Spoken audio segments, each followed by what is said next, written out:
Hello and a very warm welcome to all our viewers in Nigeria and around the world to Global TV News Circle here in Nigeria's capital, Abuja. I am Fauziya Lukman. At the backdrop of pressures from organized labor, there are indications that the federal government would rely on borrowing to implement its plan to increase salary for federal workers in 2024.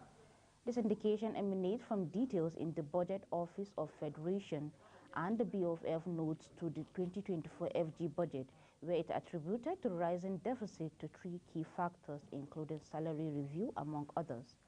It stated the high project level of fiscal deficit in 2024 is partly attributable to the proposed salary review of federal workers across the board. The estimated deficit amounting to 9.3 trillion naira, according to the BOF, would be funded by both domestic and external borrowing. The other two key drivers of deficit in 2024 are increased pension obligations and higher debt costs. The planned FG deficit represents about 50% of the total FGN revenues, but analysis projects a higher proportion given the current revenue constraint as well as the actual performance in 2023. The federal government said it is working with the United States, the United Nations Program on HIV/AIDS, and the Global Fund on an initiative aimed at ensuring countries' ownership and sustainability of national response to HIV/AIDS beyond 2030. The collaboration came just as the Secretary to the Government of Federation, Senator George Akume, revealed that President Bola Tinubu's administration is committed to sustaining the initiative to treat more HIV patients annually using resources mobilized locally. The SGF, who spoke during the commemoration of the World AIDS Day in Abuja on Friday, said the government recognized the invaluable contributions of communities in the fight against HIV/AIDS.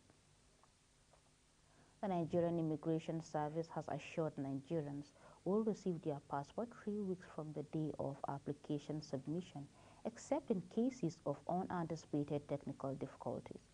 Speaking to reporters at the opening of the Igbobo Passport Front Office in the Igbobo Bayeko Local Council Development Area of Ikorodu, Lagos State, the Controller General, Caroline Adepoju, stated that, bearing all technical problems, Nigerians should be able to completely apply for their passport and within 3 weeks, they should be able to get it. According to her, since national identity numbers are connected to passport, it is crucial that all applicants registered using the same information as the National Identity Management Commission, NIMC. The military high command stated that troops, in collaboration with the operatives of the Department of State Service, arrested the leader of Islamic State of West African Province terrorist group in North Central and Northwest zones. Although the military did not identify the terrorist leader, it said he was in custody. A statement by the Director of Defense Media Operations, Major General Edward Buba, said the resolve of the military to go after the leader of the terrorist group led to the arrest of the terrorist leader. He noted that air operations conducted in the region has led to the destruction of the terrorist enclaves.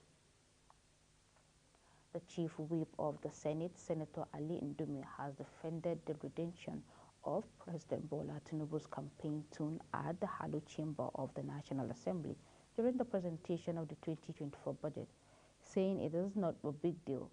Earlier on Wednesday, during the President's presentation of the appropriation bill before the joint session of the National Assembly, the band delivered a rendition of Tinubu's campaign tune as the presidential candidate of the All Progressive Congress APC. Not a crime. Honestly, it is not a big dream, as in this country we used to pick on trivial things. Indications has emerged that the National Assembly would pass the 2024 appropriation bill of 27.5 trillion naira on Tuesday, December 19th. The Senate and the House of Representatives has passed the Renewed Hope budget for second reading. The Deputy Senate President, Jibrin Barrow, hinted during the plenary that the budget might be passed by the lawmakers on December 19 before embarking on their Christmas and New Year break. During deliberations, senators applauded President Bola Tinubu for his good intentions for the country, but some lamented the failure of the executive to provide the details of the budget. Members of the Nasarawa State House of Assembly unanimously elected Ladi Jatau, representing Kokona West constituency, as Speaker of the House. Similarly, the position of the Deputy Speaker went to Mohammed Oyanki, member representing Doma North constituency. The newly occupied positions followed Tuesday's sack of the former Speaker, Ibrahim Abdullahi, at the appeal court sitting in Abuja.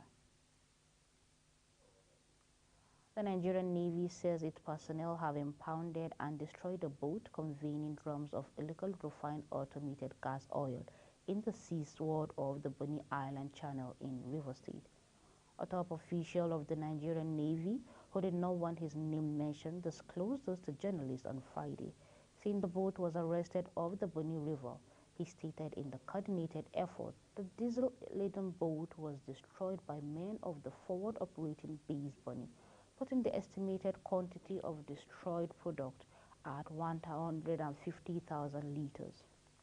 The official further said the recent efforts by the security outfit were predicated on the charge of the Chief of Naval Staff, Vice Admiral Emmanuel Ogala, to officers and men to stamp out criminal activities in the maritime domain. With the alarming rate cases of tuberculosis increase yearly, countries have been called upon to domesticate the global campaign towards ending the scourge of tuberculosis by the year 2030.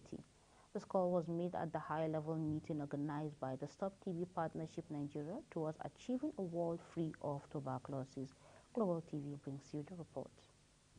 Gathered in a high-level meeting which was organized by multiple actors including the Federal Government of Nigeria, United Nations and a host of other organizations among others, provided a forum to appraise the achievement of the fight against tuberculosis and what needs to be done towards achieving the set of goals of a world freed of tuberculosis by the year 2023. Speaking at the meeting, the Vice Chair of the Stop TB Partnership in Geneva, Austin Obiefuna, shed light on the aim of the high-level meeting. It's for countries to go back home to understand what it fits in for them for the political declaration, because the political declaration is actually a global document which is meant to be adopted by countries. And adopting it by countries means that we need to understand what are the global targets and what is the share for you in your countries. We are looking at countries now domesticating those results, those targets coming from UNHLM, and how it will help them in terms of their program. Speaking further at the meeting, the World Health Organization Chair on Tuberculosis, Dr. Omoniyi Amos, spoke on the efforts being administered locally and globally to end tuberculosis. The NTB strategy we are talking about was from WHO, and most of the guidelines, most of the guidance document, strategic plans, how to do it, the ideas, what is conceptualized by WHO. And at country level, in addition to helping to mobilize, helping to develop the guidelines, develop the innovations, we also support country effort to mobilize resources, especially international resources. We also help the government to track, to be able to track the indicators, the cases, and use also the data to inform decision. The target divided by state, the state will know their target. We're going to have detailed budget. We're going to know what the government is going to contribute, what the state government is going to contribute, what we are going to bring on board to be able to reach. The overall goal of the Stop TB Partnership Nigeria is to end the global tuberculosis epidemic deaths and cases set for the year 2030. Fauziya Lukman, Global TV News. The Executive Secretary, National Commission for Persons with Disabilities, NCPWD, James Lalu, says 35.1 million Nigerians are currently living with disabilities. He made this known during a one-day program for the issuance of permanent certificate to persons with disabilities in the Southeast, held in Owerri on Friday. The NCPWD boss, represented by the Commissioner's Acting Director, Compliance and Enforcement, Ikem Uchebulang, said the figure is based on the report by the World Health Organization. To mark the pivotal impact communities have had in shaping the HIV response as well as global health at large, AIDS Healthcare Foundation AHF Nigeria commemorates the 2023 World AIDS Day in a walk in the FCT Jabi. Global TV brings you updates. In these walks are supporters from all parts of the FCT to create awareness on ending AIDS before 2030. The chairman of the House of Reps Committee on AIDS, Tuberculosis and Malaria, Amobi Godwin, flagged off the walk with members of the committee from the police post at the Bega bus stop under the bridge to the AHF office at Jabi. In his address at the walk-off, he declared the support and commitment of the ATMC committee to implement the progressive legislative agenda that can provide Nigeria to achieve the LDG goal to end AIDS and tuberculosis in 2030.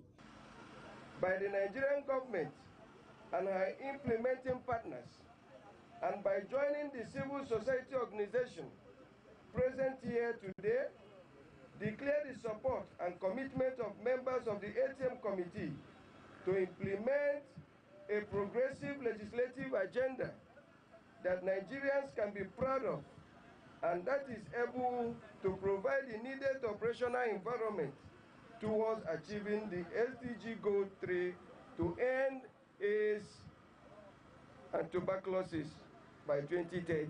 Speaking further, the country director said, with the message and the theme, it's not over, and also letting communities lead. This is important because worldwide we are using this day to remember those that have passed and those who are living with HIV, and all the players and donors and governments who have put hands together, resources together. Speaking on effort made towards the fight against HIV/AIDS, Dr. Benedict pleaded with global leaders to place HIV high on the health agenda to ensure that resources are available. That is why the team for this year, the global team, is what? Let community lead. AHF itself, our team is not over, because we know that it's not yet over. We want to make sure by 2030 we eradicate HIV totally in Nigeria with the goals of UNAIDS 95 strategic goals. These strategies will help everybody that is living with HIV to actually come out and be on treatment. And once you're on treatment, the chances for you to have your viral suppression done is very, very okay. This day is set aside to remember those living with HIV and those who have lost their lives to HIV. For Global TV celebrating World AIDS Day, Fauziya Lukman, Global TV News. In a bid to create introspective analysis of the growth of pathology service in Africa, pathologists from across Africa converge in Abuja for a conference that looks to explore little trends in modern pathology practice. Global TV takes you there. As pathology is the science of the causes and effects of diseases, especially the branch of medicine that deals with the laboratory examination of samples of body tissues for diagnostics and forensic purposes, pathologists drawn from across Africa seeking how to, among other things, make the most of latest technology in the area of personalized cancer care.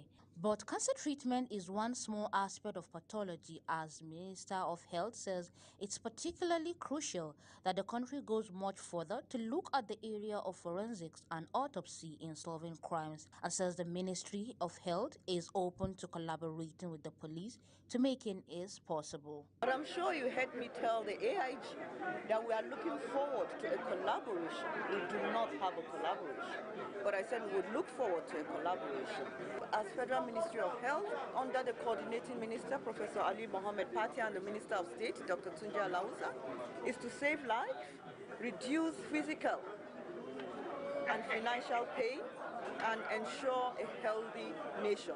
Without a healthy nation, you cannot have a wealthy nation. Chief Medical Director of Federal Medical Center, Abuja, Saad Ahmad, says embracing the latest forensic technology will be a huge milestone in the administration of justice in the country. At the National Postgraduate Medical College of Nigeria, Faculty of Pathology, we have actually established, and is the first subspecialty training, in forensic pathology. Poverty and less than adequate willpower by African government, a cross-section of the pathologists at the conference says, is responsible for the poor state of pathology on the continent, with Africa having a lot of catching up to do. When we say cancer, people think that cancer is a single disease. It's not. Even if you take cancer of the breast, there are so many types of it. And even the same type, when two different people live differently. And that is why we talk about personalized treatments. The main issue in our practice is that we don't have all the techniques, the modern techniques to explain, to make diagnosis of disease and also to explain causes of deaths. Nigeria's health ministry says it looks forward to collaborating with the police to develop forensic technology to the point of solving crimes in line with global best practices. Fawzia Lukman, Global TV News. You're watching Global TV News Circle, coming to you live from Nigeria's capital, Abuja. We are on StarTime channel 276. Kindly follow us across social media platforms using our Global TV NG and other handles now showing on your screen. On the News Circle returns, Nigeria-Germany signs agreement to accelerate Siemens Power project. The news continues with details of these and other stories right after this short break. Please don't go away.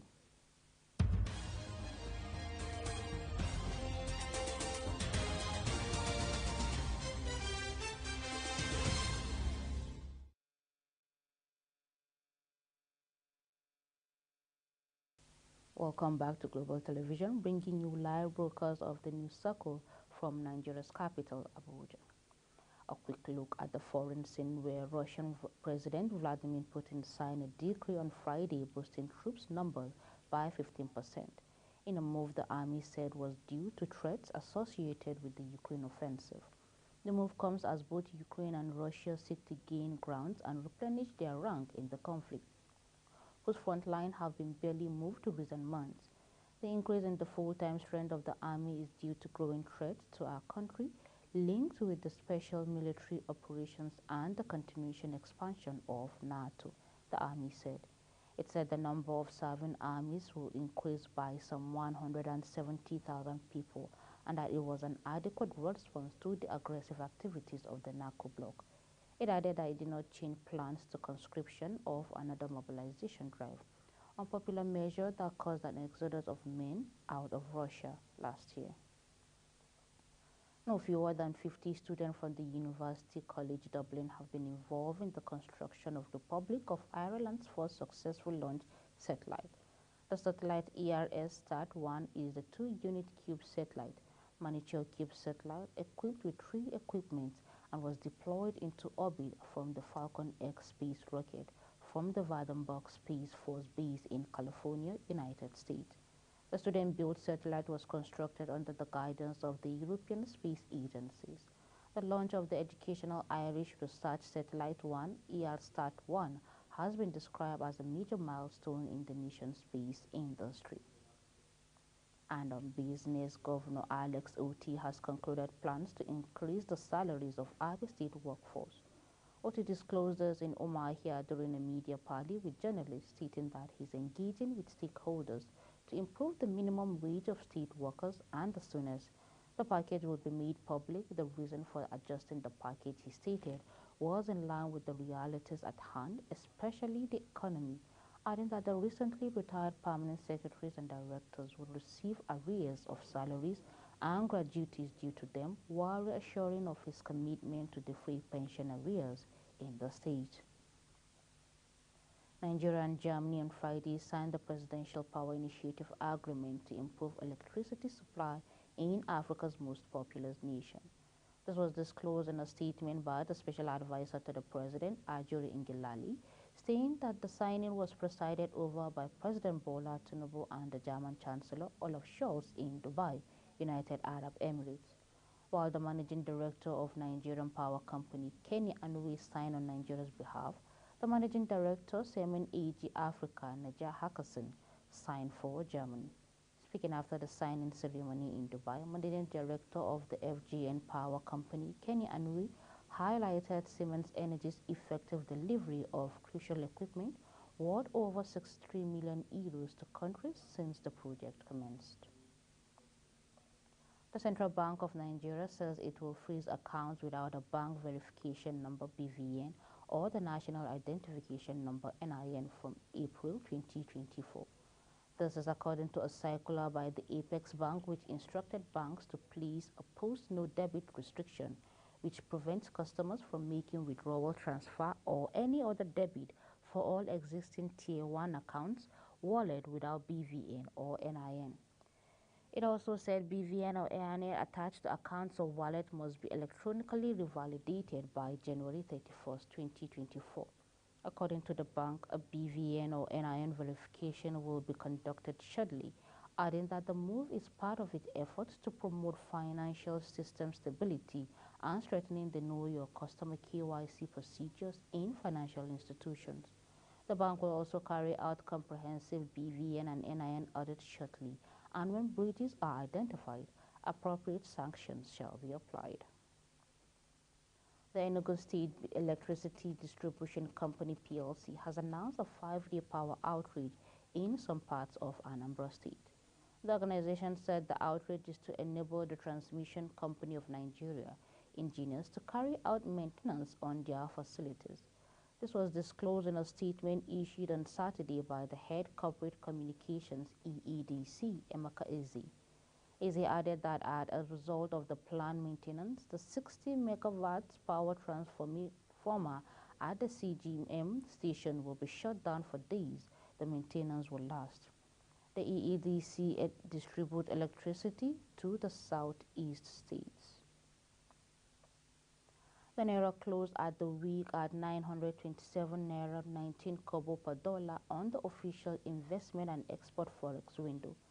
This was a 16.64% decline from the 794 Naira 89 kobo per dollar it closed the week at ended November 2023.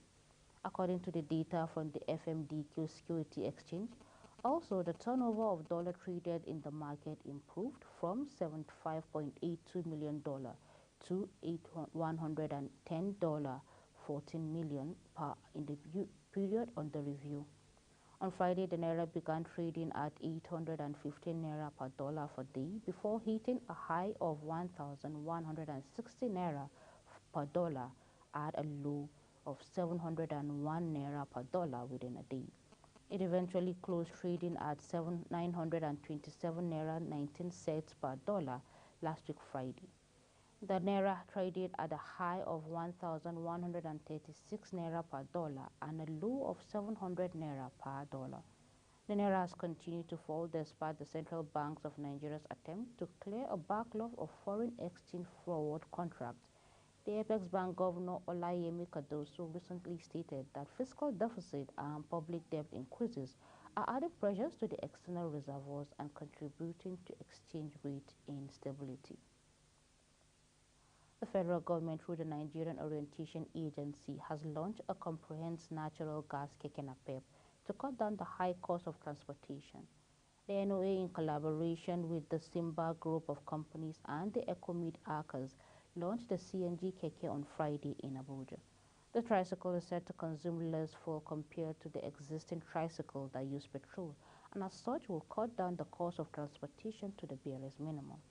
Addressing journalists at the event, the Director General NOA, Lanre Isaonilu, says the project is focused on touching lives of ordinary Nigerians, especially those living in rural areas and consonant with President Tinubu's renewed hope agenda.